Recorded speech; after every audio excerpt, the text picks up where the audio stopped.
Jesus showed the scribes and the learned people, those that are the educated, the doctors, enough proof that they should know that Jesus was or is God Himself. He gave them more than enough proof to know that. He gave direct answers to the questions within their own thoughts, within their own hearts. Yet they either failed or rejected to accept whatever proof He gave them. The evangelist Mark says, they asked in their hearts, who can forgive sins but God alone? Chapter 2, verse 7. Jesus showed them He could read the thoughts of their hearts, which is an exclusive attribute of God. He also gave them the visible evidence that He can truly forgive sins when He went the extra step and healed the paralyzed man right in front of their eyes. Yet, despite all of that, we did not hear about any change in their hearts. St. Mark did not say that any of these learned people that were there undermining Jesus Christ and questioning in their heart Him and what He was doing, we didn't hear or we did not read St. Mark saying any of these people had enough humility to change their hearts upon seeing the evidence. This means that accepting Jesus as God, Jesus as God, the incarnate God who became man, God Himself, is not a matter of intellectual capacity.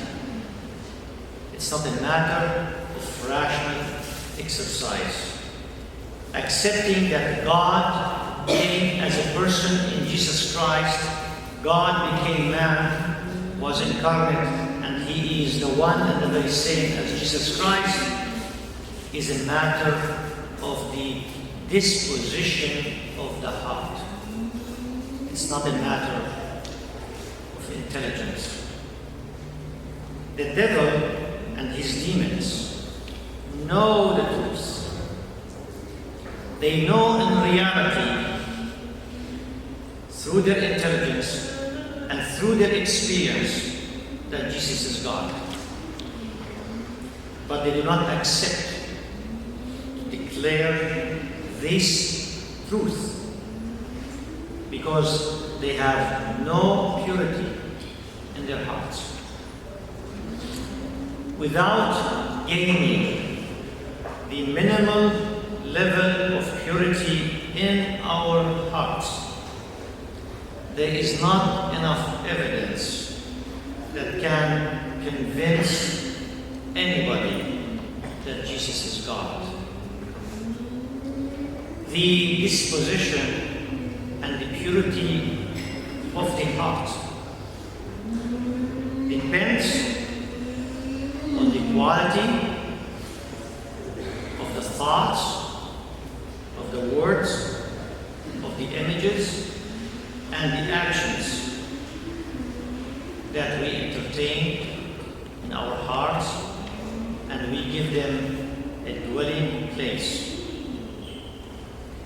allowing impurity to enter and take hold of our hearts will destroy the innate intelligence within us that can recognize God.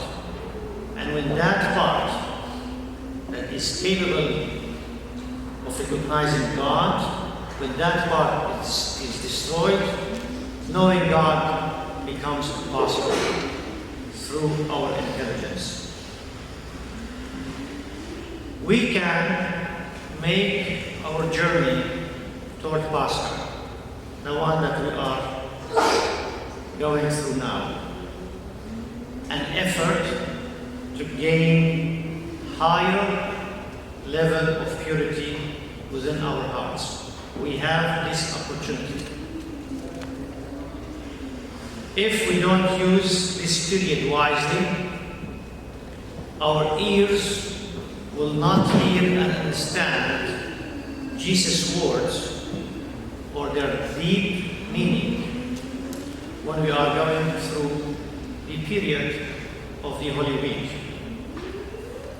But if we apply our efforts correctly during this great Lent season, as we are taking a journey to Pascha, if we apply our efforts for the purpose of the purification of our hearts, every word that is uttered by Jesus will resonate very deeply and very loudly within our hearts. Blessed are the pure of heart, for they shall see God, Jesus said on the mountain. Matthew chapter 5, verse 8.